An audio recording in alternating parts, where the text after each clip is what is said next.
I ran into this clip, and I think that it's so important to kind of watch because I've been hugely on the other side of that, the fact that right now we, as not just like parent and child relationships, but relationships in general, we're too easily to cut them off, and we don't want to work through the hard stuff to get to the easy stuff. So listen to this clip for a minute. We'll talk about it in a second. The thing that often leads to a cutoff estrangement is almost always a surprise to the parent. And it feels very small. It's something like a comment about your new tattoo. And then the kid's like, I'm done. Right.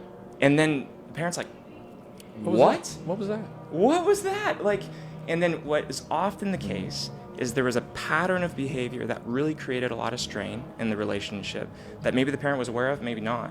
Often the parent's aware that, like, well, I'm noticing my kid pull back. Like, I'm noticing that they're giving me these one-word texts, or I have to call. Like, they're never initiating conversation. I'm always the one who has to initiate. I'm always the one making plays. They're pulling away. But then they cut me off for this trivial reason, and they're like, what, you're just discarding the relationship over that? Yeah. And then it feels like, oh, this must be some like cultural trend. This is because of TikTok. This is because therapists are kind of turning kids against their parents. Right. And I'm like, well, hold on. When you zoom out and hear the whole story, Yeah. there's often those elephants in the room, and they all had to sit on the kid's lap, and then it just got bigger and bigger until the Yeah. kid was like, I can't.